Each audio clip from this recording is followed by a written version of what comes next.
Hello students, welcome to TDC classes. आज हम लोग जो टॉपिक डिस्कस करने वाले हैं that is very very much important. और वो टॉपिक क्या है? Periodic trends of periodic table. So periodic table आप लोगों ने तो देखा ही होगा, आई बिलीव। आप लोग सब साइंस स्टूडेंट्स हैं तो क्लास 9 10 में पीरियोडिक टेबल देखा होगा, 11 12 में देखा होगा, ग्रेजुएशन में तो अच्छी खासी पढ़ाई करी होगी उस पर। तो क्लासिफिकेशन, पीरियोडिक क्लासिफिकेशन,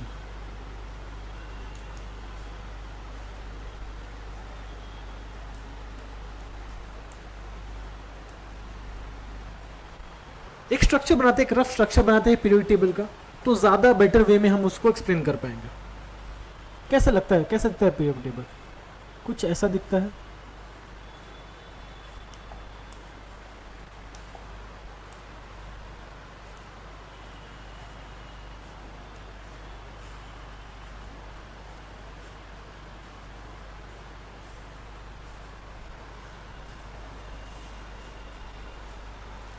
ठीक है, something like this.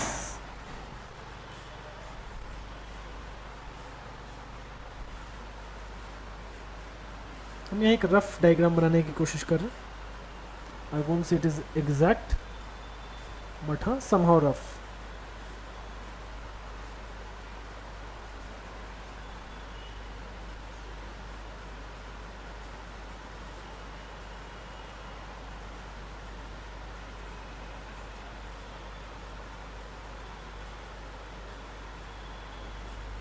One, two, three, four, five, and 6, 7, 8. Done. So our periodic table looks something like this.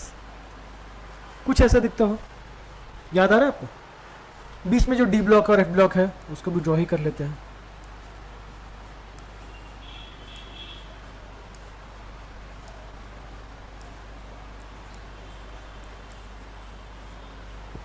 सो हमारा पीरियोडिक टेबल कुछ ऐसा दिखता है approximate.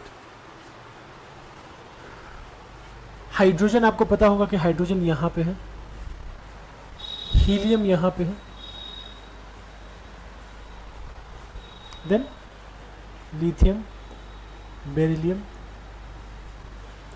Boron, carbon, nitrogen, oxygen, fluorine, neon. यहाँ है argon, aluminium, silicon, phosphorus, sulphur, chlorine, sodium, magnesium, potassium, calcium.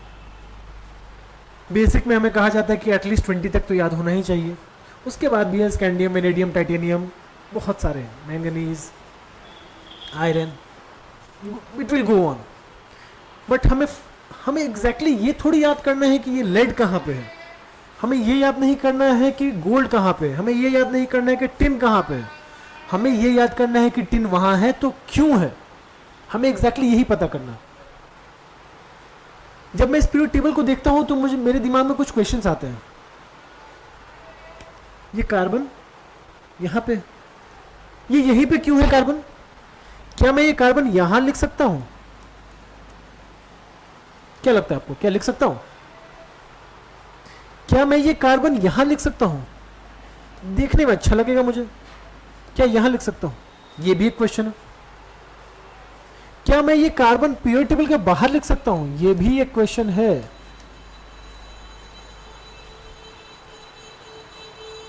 और ये carbon यहीं पे क्यों है, यहां से हिल क्यों नहीं रहा? अगर अल्फाबेटिकली अरेंज किया जाए तो सबसे पहला तो ए आना चाहिए ना। ए कहाँ है? एल्यूमिनियम, ए, उसको तो सबसे पहले आना चाहिए। हाइड्रोजन पहला क्यों है? थोड़ा और डिटेल में अगर हम समझे तो हाइड्रोजन तो गैस है और ये सब सॉलिड है, तो फिर ये यहाँ क्यों है? ये सब मेटल है, हाइड्रोजन तो मेटल भी नहीं है, फिर वो वहां क्यों है? सबसे पहले हाइड्रोजन को वैल्यू, आखिर क्या क्लास में हमेशा एक ही बच्चा फर्स्ट आता है क्या? चेंज तो होता है ना। हाइड्रोजन को 2 साल बाद चेंज हो जाना चाहिए। तो रीजन क्या है कि ये फिक्स्ड हो चुका है? रीजन क्या है कि जो पोटेशियम है वो अपने ही पोजीशन पे है? ये हम आज पढ़ेंगे और समझने की कोशिश करेंगे। और एक बार ये समझ में आ गया तो पीरियोडिक टेबल पूरा समझ में आ जाएगा। पीरियोडिक टेबल पूरा समझ में आ गया तो एटॉमिक बॉन्डिंग, एटॉमिक स्ट्रक्चर और उससे रिलेटेड जितने भी टॉपिक हैं वो हमारे लिए बहुत इजी हो जाएंगे। ठीक है, तो शुरू करते हैं। सबसे पहले जब अरेंजमेंट की बात आई तो लेट्स से आप एक स्कूल में हैं, आप स्कूल के प्रिंसिपल हैं और आज छुट्टी है या फिर आज कोई फंक्शन है जिसकी वजह से 10 ही लोग आए हैं। तो असेंबली ग्राउंड आपका बहुत बड़ा है, उसमें 10 ही लोग आए हैं, तो आप क्या करोगे? उसे हाइट वाइज अरेंज करोगे? आप बोलोगे यार लाइन वाइज खड़े हो जाओ या 10 लोग कहीं भी खड़े हो जाओ, या आज असेंबली की ज़रूरत ही नहीं है। तो जब हमारे पास एलिमेंट्स की डिस्कवरी हो रही थी तो उस समय एलिमेंट्स कम थे तो अरेंज करने की ज़रूरत ही नहीं पड़ी। 10 लोग में क्या आप असेंबली लगाओगे? यहाँ पे 20 टीचर रहेंगे और 10 स्टूडेंट्स रहेंगे, बहुत अजीब लगेगा।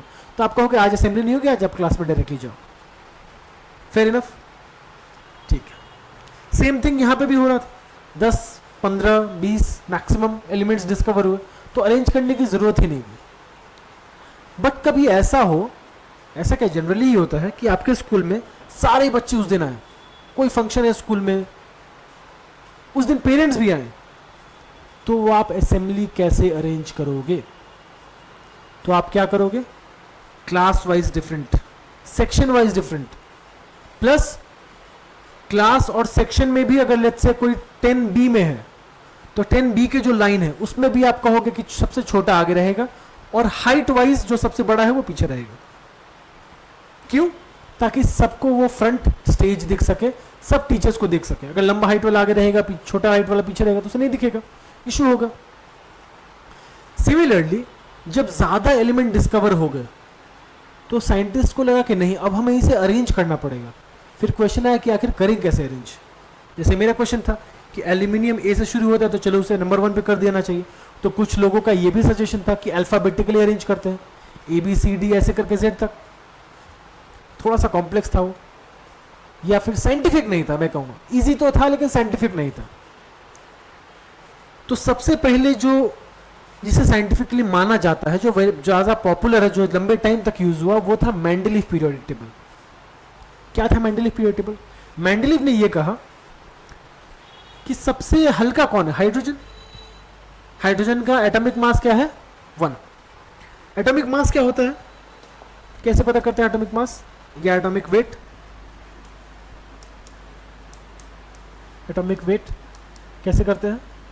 न्यूट्रॉन्स प्लस प्रोटॉन, और एटॉमिक नंबर सिर्फ प्रोटॉन, न्यूट्रॉन नहीं। तो मेंडलीव ने कहा कि यार हाइड्रोजन का एटॉमिक मास है 1, हीलियम का है 4, लिथियम का है 7, बेरिलियम का 8, बेरिलियम का 9, बोरॉन का 10, कार्बन 1, 4, 7, 9, 10, कार्बन का 12, नाइट्रोजन का 14, ऑक्सीजन का 16, फ्लोरीन का 17, फ्लोरीन का 19, नियोन का 20। तो उन्होंने कहा चलो ऐसे ही अरेंज करते हैं ना, क्या इशू? देखो अरेंज तो हो गया, पीरियोडिक टेबल उसको फॉलो भी कर रहा है। तो मेंडलीव की जो बात थी उस पर सबने एग्री किया कि हाँ, उसे एटॉमिक मास के हिसाब से ही अरेंज करना चाहिए। बट जैसा कि आप लोग साइंस स्टूडेंट्स हैं और पर्टिकुलरली केमिस्ट्री, आपको ये तो आइडिया होगा ही कि chemistry is all about exceptions. Chemistry में सिर्फ एक्सेप्शंस ही है, लॉ बहुत कम है, और लॉ है भी तो वो हर जगह फॉलो नहीं होते। तो बहुत सालों तक तो मेंडलीव का भी ये पीरियोडिक टेबल चला, बट फिर डिस्कवरी हुई आइसोटोप्स की। आइसोटोप्स क्या होते हैं? वो एटम, वो एलिमेंट जिसके एक से ज्यादा फॉर्म है। जैसे फॉर एग्जांपल कार्बन, अगर मैं डिफाइन करूं आइसोटोप्स को, तो atom having same number of proton but different number of neutrons. तो अगर एक कार्बन है, कार्बन के अंदर प्रोटॉन कितना होता है? 6, न्यूट्रॉन कितना होता है? 6। तो एटॉमिक वेट कितना हुआ? Neutron plus proton 12। Very good. But मेरा एक दूसरा कार्बन है जिसका प्रोटॉन 6 ही रहेगा। अगर 6 नहीं हो तो हम उसे कार्बन कहेंगे ही नहीं। और न्यूट्रॉन कितना रहेगा, न्यूट्रॉन भाई अब 8 हो चुका है, तो इसका एटॉमिक मास कितना होगा, 6 + 8 कितना होता है 14, राइट। तो अब कार्बन है जिसका एटॉमिक मास है 14, बट नाइट्रोजन का भी तो 14 है, तो हम किसे पहले रखेंगे, कार्बन को या नाइट्रोजन को, ये इशू आ रहा था। फिर एक कॉन्सेप्ट आया आइसोबार, कि atoms having different proton number but same neutrons number. लो भाई, न्यूट्रॉन सेम है, प्रोटॉन अलग अलग है, ठीक है। फिर एक कॉन्सेप्ट आया आइसोटोन्स, वो क्या था, atoms having different atomic number but same mass number, कि मास नंबर सेम है बट एटॉमिक नंबर डिफरेंट है। कोई एग्जांपल आपको याद आ रहा है, आर्गन एटॉमिक मास क्या है 40, कैल्शियम एटॉमिक मास क्या है 40। तो साइंटिस्ट ने रेज किया क्वेश्चन की, एक बात बताइए मेंडलीफ, आखिर हम आर्गन को यहां क्यों रखेंगे और कैल्शियम को यहां क्यों रखेंगे, दोनों तो 40 है ना। तो आर्गन को कम से कम यहां तो होना चाहिए ना, क्योंकि पोटेशियम 39 है, पोटेशियम को पहले होना चाहिए। तो ये जो सिस्टम था मेंडलीफ का, ये फेल हो गया, ठीक है। क्यों फेल हो गया, क्योंकि आइसोटोप्स आ गए, आइसोटोप्स का डिस्कवरी हो गया, क्या गया, आइसोटोप्स तो पहले से थे बट आइसोटोप्स का डिस्कवरी हो गया, और हमें पता चला कि एक एलिमेंट का अलग अलग फॉर्म्स होता है, अलग अलग मास होता है, तो आखिर मास के हिसाब से कैसे अरेंज करेंगे, ये एक दिक्कत आ गई। तो फिर आया modern period table. Modern period table किसके हिसाब से है,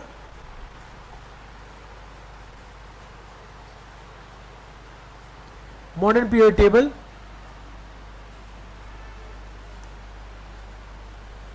ठीक, मॉडर्न जो अभी हम देखते हैं वो क्या है, based on atomic number.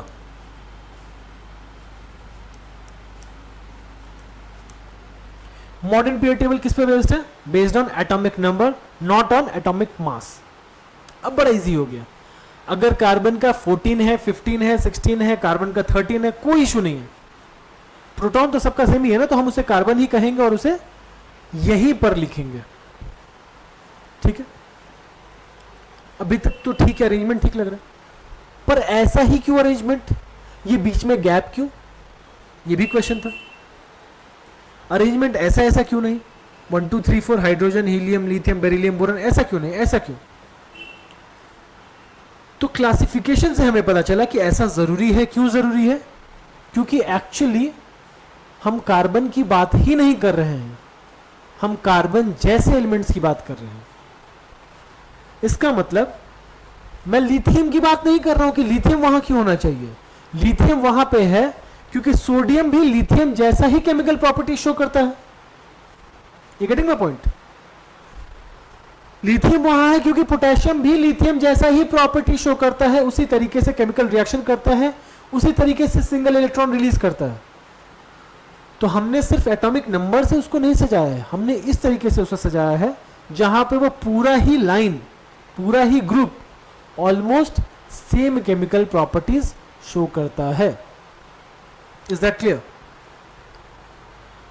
So that means lithium और सोडियम और पोटेशियम की केमिकल प्रॉपर्टीज ऑलमोस्ट सेम है, कार्बन और सिलिकॉन की केमिकल प्रॉपर्टीज ऑलमोस्ट सेम है, नियॉन और आर्गन की केमिकल प्रॉपर्टीज ऑलमोस्ट सेम है।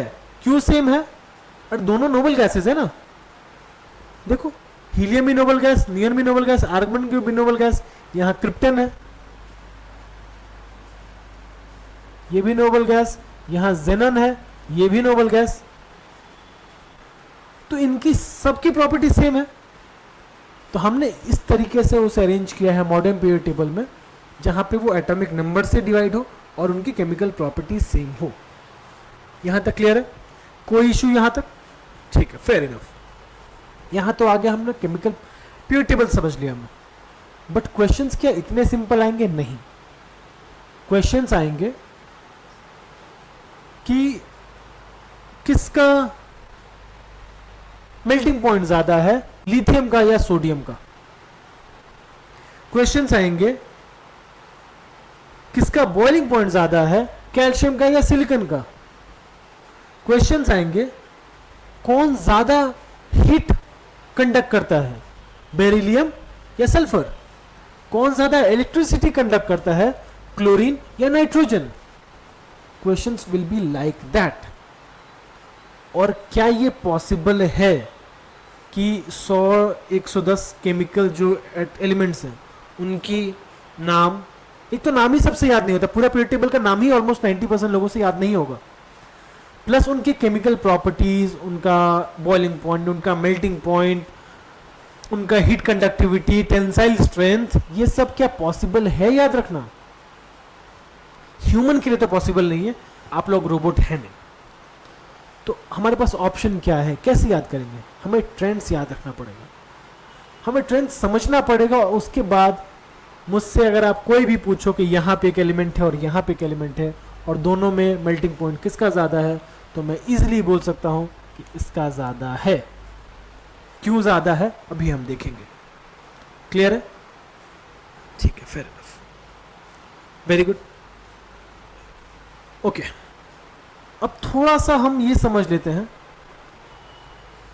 कि इस ग्रुप्स का नाम क्या है। अगर आप ये देखो तो इसे हम क्या कहते हैं, इसे हम कहते हैं एल्कली मेटल्स।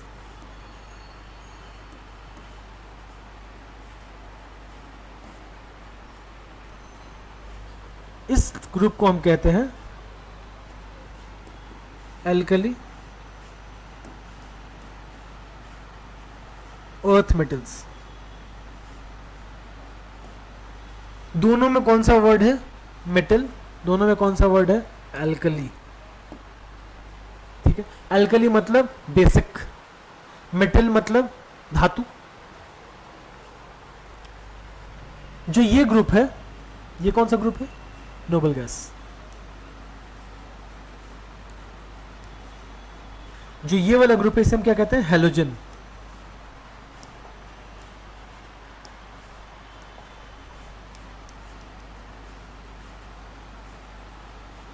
ठीक, और बाकी इधर नॉन मेटेलिक ग्रुप्स हैं, ऐसा कोई नाम नहीं है, लेकिन ये दोनों का नाम है और ये दोनों का नाम है। ये जो पूरा है ये क्या है, डी ब्लॉक। ये क्या है, पी ब्लॉक। और ये क्या है, एस ब्लॉक। ठीक, अभी हम धीरे धीरे सब समझेंगे, हर एक कॉन्सेप्ट को मैं समझाऊंगा और आपको क्लियरली पता चलेगा कि आखिर हम इसे एल्कली क्यों कह रहे हैं, इसे एल्कली अर्थ मेटल क्यों कह रहे हैं, इसे हैलोजन क्यों कह रहे हैं, इसे नोबल गैस क्यों कह रहे हैं। थोड़ा सा बेसिक में चले जाते हैं, ऑक्टेट और ड्यूप्लेट रूल में चले जाते हैं। आपको याद होगा ऑक्टेट रूल और ड्यूप्लेट रूल क्या कहता है। ऑक्टेट रूल क्या कहता है,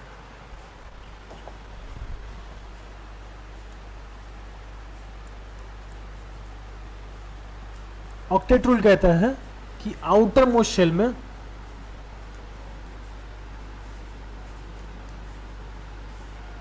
अगर 8 इलेक्ट्रॉन्स हैं तो जो कंपाउंड है वो क्या होगा, स्टेबल होगा।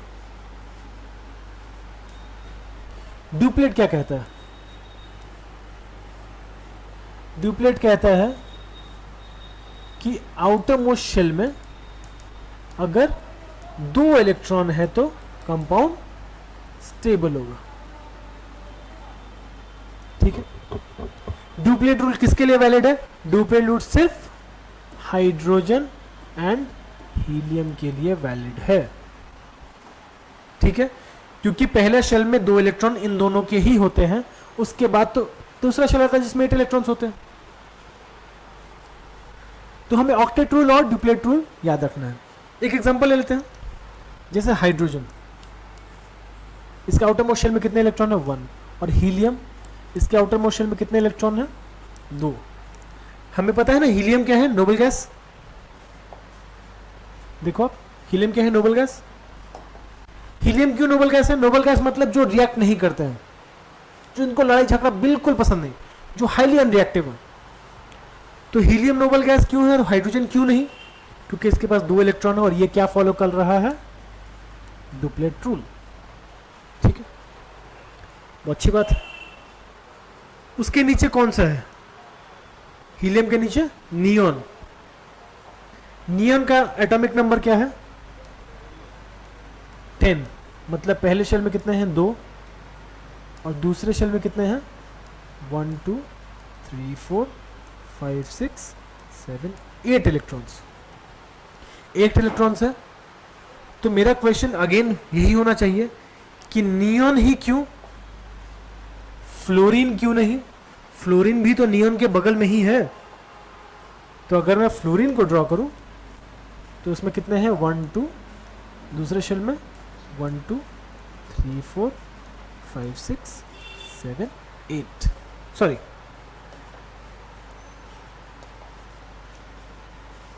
7।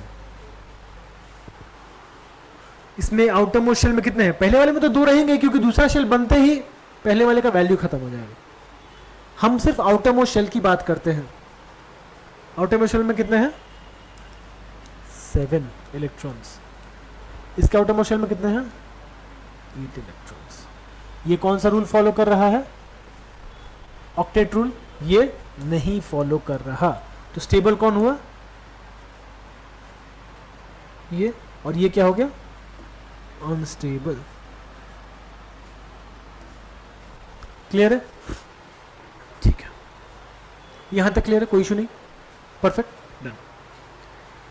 बस ये चीज समझ जाना है, उसके बाद हमारी लाइफ बहुत इजी है। वापस पीरियड टेबल पे आ जाते हैं। Helium 2, neon 8 electron outermost shell में, fluorine 7, oxygen 6, nitrogen 5, carbon 4, beryllium 3, boron 2, lithium 1। अब ये सारे एलिमेंट्स क्या करेंगे? सबको जलन होती है नोबल गैसेस से। नोबल गैसेस क्या है? नोबल गैसेस वो लोग हैं जो पीसफुल हैं, जो शांत हैं, इनको कोई लेना देना नहीं, मोह माया त्याग चुके हैं। और क्योंकि मेरे घर में प्रॉब्लम है, क्योंकि मुझे जॉब में प्रॉब्लम है, क्योंकि मुझे फाइनेंशियल प्रॉब्लम है, क्योंकि मुझे हेल्थ में इश्यूज है, मुझे देख के उससे जलन होती है। यार ये इतना पीसफुल कैसे है और मुझे तो इतनी दिक्कत है, तो मैं क्या करूं कि मैं उसकी जैसा बन जाऊं?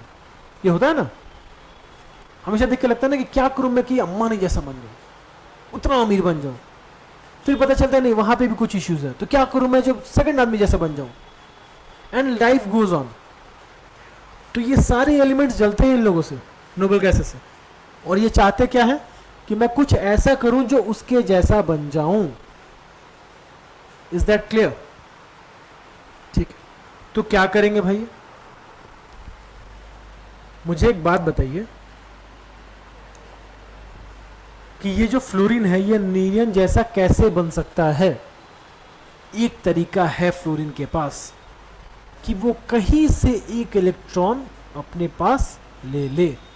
तो इसके पास कितने इलेक्ट्रॉन हो जाएंगे? 8 इलेक्ट्रॉन। दूसरा भी एक तरीका है कि वो अपने सारे इलेक्ट्रॉन्स निकाल दे, तो बन जाएगा डुप्लेट। डुप्लेट मतलब हीलियम जैसा 2 इलेक्ट्रॉन। 2 ऑप्शन है फ्लोरीन के पास, कौन सा ज्यादा इजी होगा फ्लोरीन के लिए? एक ले लेना या 7 निकाल देना? क्या लगता है? एक ले लेना ज्यादा इजी रहेगा, राइट? और इसीलिए कभी भी फ्लोरीन 7 इलेक्ट्रॉन रिलीज नहीं करेगा, वो क्या करेगा? 1 इलेक्ट्रॉन ले लेगा। ठीक है, अच्छी बात। पीरियोडिक टेबल पे वापस आते हैं। हमारा पूरा का पूरा कॉन्सेप्ट पीरियोडिक टेबल पे ही बेस्ड है। फ्लोरीन को चाहिए 1 इलेक्ट्रॉन, उसने 1 इलेक्ट्रॉन ले लिया, ज्यादा इजी है। ऑक्सीजन के पास कितने इलेक्ट्रॉन है? चलो ड्रॉ ही कर लेते हैं। Fluorine, oxygen, nitrogen, carbon, boron, beryllium, lithium. Outer most electron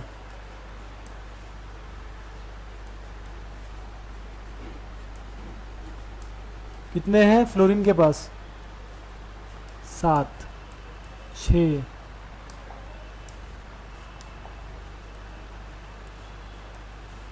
5 4 3 2 1। ठीक है, तो बताइए भैया फ्लोरीन क्या करेगा? What will the fluorine do? Will it lose 7 electron और विल इट टेक 1 इलेक्ट्रॉन? तो ये क्या करेगा, ये +1 इलेक्ट्रॉन ले लेगा और बन जाएगा 8 इलेक्ट्रॉन। 8 इलेक्ट्रॉन मतलब स्टेबल। ऑक्सीजन के पास 6 है, उसे 2 चाहिए, या वो 6 लूज कर सकता है? क्या ज्यादा इजी रहेगा ऑक्सीजन के लिए, 2 लेना या 6 रिलीज करना? ऑफ कोर्स 2 लेना ज्यादा इजी रहेगा। तो ऑक्सीजन भी क्या करेगा, 2 इलेक्ट्रॉन ले लेगा और क्या बन जाएगा, 8 इलेक्ट्रॉन। नाइट्रोजन के पास है 5 इलेक्ट्रॉन, 2 ऑप्शन उसके पास भी है, 5 छोड़ दो या 3 ले लो। दोनों ही डिफिकल्ट है, बट 3 लेना फिर भी 5 छोड़ने से ज्यादा इजी है। क्या करेगा, +3 इलेक्ट्रॉन और ये हो जाएगा 8 इलेक्ट्रॉन। कार्बन के पास 4 इलेक्ट्रॉन है, इसके पास 2 ऑप्शंस है, 4 ले लो या 4 छोड़ दो। दोनों ही बहुत डिफिकल्ट हैं। तो कार्बन क्या करेगा, कार्बन कहेगा यार मैं 4 निकालता हूं तो भी मेरे लिए डिफिकल्ट है, 4 लेता हूं फिर भी डिफिकल्ट है।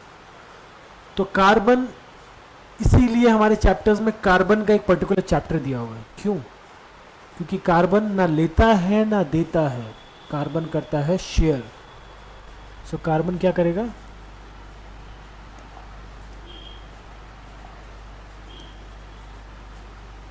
शेयर 4 इलेक्ट्रॉन और हो जाएगा 8 electron system stable. Beryllium 3 electron दे सकता है या 5 ले सकता है? ज्यादा इजी क्या रहेगा, 3 देना। तो ये क्या करेगा, -3 इलेक्ट्रॉन और क्या बन जाएगा, 2 इलेक्ट्रॉन सिस्टम। क्यों? क्योंकि अंदर वाले शेल में क्या है, 2 इलेक्ट्रॉन है ना, हम तो ये बाहर वाले की बात कर रहे हैं। बेरिलियम 2 देना ज्यादा इजी होगा या 6 लेना? 2 देना ज्यादा इजी होगा, तो क्या हो जाएगा, -2 इलेक्ट्रॉन और हो जाएगा 2 इलेक्ट्रॉन सिस्टम। और लिथियम 1 देना ज्यादा इजी होगा या 7 लेना? ऑफ कोर्स 1 देना, -1 इलेक्ट्रॉन और ये बन जाएगा 2 इलेक्ट्रॉन सिस्टम। ये सब क्या होगा, स्टेबल। बट स्टेबल होने का तरीका देखो, इन चारों ने जो तरीका, इन तीनों ने जो तरीका अपनाया वो क्या था, इलेक्ट्रॉन रिसीविंग का। और इन तीनों ने जो तरीका अपनाया वो क्या था, इलेक्ट्रॉन डोनेटिंग का। और कार्बन ने क्या तरीका अपनाया, इलेक्ट्रॉन शेयरिंग का। क्लियर है? आ जाते हैं वापस पीरियोडिक टेबल पे। तो इसका मतलब क्या मैं ये कह सकता हूं कि जैसे जैसे हम इस साइड से इस साइड जाने की कोशिश करेंगे वैसे वैसे, ये क्या था, इलेक्ट्रॉन इजीली दे रहा था। इसको 2 देना है, इसको 3 देना है, इसको 4 देना है, इसको 5 है तो 5 दे नहीं सकता, तो 3 लेगा, 2 लेगा, 1 लेगा और ये तो कंप्लीट है। तो क्या मैं ये कह सकता हूं कि जैसे मैं इधर जाता हूं, इस साइड से इस साइड जाता हूं, तो इलेक्ट्रॉन देने की जो पावर है, जो देने की शक्ति है, जो देने की कैपेबिलिटी है, वो बढ़ जाती है। और मैं इसका ऑपोजिट भी क्या कह सकता हूं कि जैसे मैं इधर से इधर जाता हूं, from left to right of the periodic table, electron लेने की पावर बढ़ जाती है। क्यों? क्योंकि लिथियम को 7 इलेक्ट्रॉन लेना है, मुश्किल है कि नहीं, लेकिन नाइट्रोजन को 3 ही इलेक्ट्रॉन लेना है, जो इजी है। तो मैं ये कह सकता हूं ना कि जैसे लिथियम से मैं नाइट्रोजन की तरफ जाऊंगा, इलेक्ट्रॉन लेना ज्यादा मेरे लिए आसान रहेगा। तो क्या हम ये कह सकते हैं कि पीरियोडिक टेबल में अगर मैं इस साइड से इस साइड जाऊं, मतलब लेफ्ट से राइट जाऊं, इलेक्ट्रॉन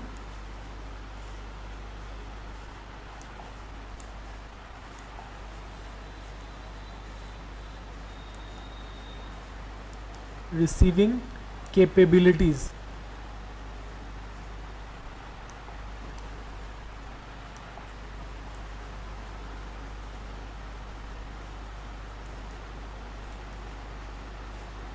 ये क्या हो रही है, ये इंक्रीज हो रही है। और जैसे मैं इधर से इधर आता हूं, from right to left, electron donating capabilities, increase हो रही है। क्या ये कह सकते हैं या नहीं कह सकते? क्लियर है? कोई इशू? ठीक है, तो हमने पीरियोडिक टेबल को देख के ये कह दिया कि उधर जाऊंगा तो इलेक्ट्रॉन लेने की शक्ति बढ़ेगी, लेने की कैपेबिलिटी बढ़ेगी, और इधर आऊंगा तो देने की कैपेबिलिटी बढ़ेगी। क्लियर है? एक और एग्जांपल ले लेते हैं। मुझे बताइए नाइट्रोजन क्या है, सॉलिड है, लिक्विड है, गैस है, क्या है? आपको पता ही होगा ना, नाइट्रोजन तो हवा में है, गैस है। ऑक्सीजन हम ले रहे हैं, सांस ले रहे हैं, गैस। फ्लोरीन गैस ही है, नियॉन गैस, अच्छी बात। फास्फोरस सॉलिड है बट इजीली मेल्ट हो जाता है, sulphur semi solid but solid है, क्लोरीन गैस, आर्गन गैस। अच्छा, क्या lithium, beryllium, boron, carbon gas है? नहीं, नहीं है। बट उसके बाद देखो, नाइट्रोजन भी गैस है, ऑक्सीजन भी गैस है, फ्लोरीन भी गैस है, नियॉन भी गैस है। तो क्या मैं ये कह सकता हूं कि जैसे जैसे मैं इधर से इधर जाता हूं, from left to right, boiling point और मेल्टिंग पॉइंट डिक्रीज हो रहा है, मतलब कम टेम्परेचर पे ही गैस बन जा रहा है? क्या मैं ये कह सकता हूं या नहीं? पॉसिबल है, बिल्कुल पॉसिबल है। और क्या मैं ऑपोजिट कह सकता हूं कि जैसे मैं इस साइड से इस साइड आ रहा हूं तो बॉइलिंग पॉइंट और मेल्टिंग पॉइंट बढ़ रहा है, मतलब हाई टेम्परेचर पे गैस होगा, नॉर्मल स्टैंडर्ड टेम्परेचर पे, रूम टेम्परेचर पे ये सॉलिड या लिक्विड रह रहा है। क्लियर है? ठीक, अच्छी बात। तो इसको भी ऐड कर लेते हैं कि जैसे जैसे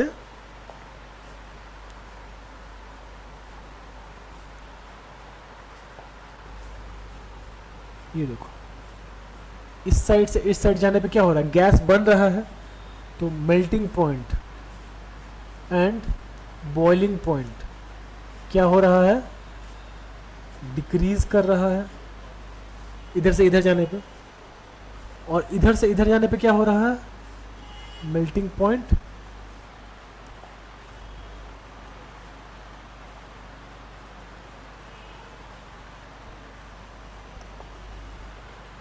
इधर से इधर जाने पे क्या हो रहा है, melting point and boiling point increase कर रहा है। अब मैं सिर्फ पीरियोडिक टेबल देख के क्या ये कह सकता हूं कि किसका मेल्टिंग पॉइंट और बॉइलिंग पॉइंट ज़्यादा होगा और किसका कम होगा? क्या ये पॉसिबल है? बिल्कुल पॉसिबल है। कैसे? ऐसे। तो अगर उधर वाला होगा कोई भी तो मैं क्या कहूँगा, इसका मेल्टिंग पॉइंट बॉइलिंग पॉइंट तो लो होगा, ये तो इजीली गैस बन जाएगा। और इस साइड वाला होगा तो मैं क्या कहूँगा कि मेल्टिंग पॉइंट और बॉइलिंग पॉइंट इसका हाई होगा। और भी कुछ डिफरेंस है क्या? बिल्कुल है। और क्या हो सकता है? कंडक्टिविटी है ना, इलेक्ट्रिक कंडक्टिविटी, हीट कंडक्टिविटी। मुझे बताइए कौन ज्यादा कंडक्टिव होता है, मेटल या नॉन मेटल? इलेक्ट्रिक की जो तार होती है, जो वायर होती है, उसमें कौन सा धातु, मतलब उसमें क्या रहता है? उसमें क्या नाइट्रोजन रहता है, ऑक्सीजन रहता है, या उसमें रहता है कॉपर, आयरन, एल्यूमिनियम, ये रहता है ना। मतलब मेटल होता है ज्यादा कंडक्टिव, हीट और इलेक्ट्रिसिटी दोनों के लिए, और नॉन मेटल क्या होता है, इंसुलेटर या लेस कंडक्टिव में कह सकता हूं। अच्छी बात। क्लोरीन, फ्लोरीन, ऑक्सीजन, सल्फर, ये सब वायर में तो हम नहीं डाल सकते ना, क्योंकि करंट पास ही नहीं करेगा इससे। इनफैक्ट तो रबड़ जो बनता है उसमें क्या रहता है, सल्फर रहता है, कार्बन रहता है, और उससे हम पकड़ते हैं ताकि हमें करंट ना लगे, मतलब वो करंट पास नहीं करता है। तो क्या मैं ये कह सकता हूं, इसके साथ में एक और डायग्राम क्या बना सकता हूं कि जैसे मैं लेफ्ट से राइट जा रहा हूं, क्या है, heat and electricity, electric conductivity.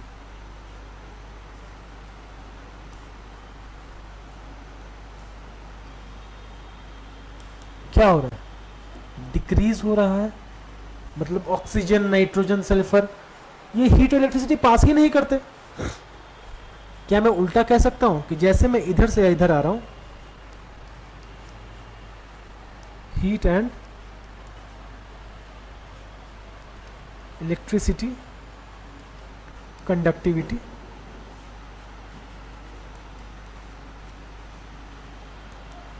Increases. मैं जैसे राइट से लेफ्ट की तरफ जा रहा हूं तो क्या हो रहा है, नॉन मेटल से मेटल की तरफ जा रहा हूं, और मुझे पता है कि मेटल्स क्या होते हैं, हाईली कंडक्टिव होते हैं, बहुत अच्छे से हीट और इलेक्ट्रिसिटी पास करते हैं। क्लियर? तो मैं ये भी कह सकता हूं। तो आज देखिए हमने क्या सीखा, हम किसी भी एलिमेंट को देख के बता सकते हैं, अगर दो एलिमेंट दिया हो तो मैं बता सकता हूं ये ज्यादा हीट कंडक्ट करेगा और ये नहीं करेगा, ये ज्यादा इलेक्ट्रिसिटी कंडक्ट करेगा और ये नहीं करेगा। कैसे? कंपेयर करके, बस ये एरो की वजह से। हम मेल्टिंग पॉइंट, बॉइलिंग पॉइंट बता सकते हैं, हम इलेक्ट्रॉन रिसीविंग और इलेक्ट्रॉन डोनेटिंग कैपेबिलिटीज बता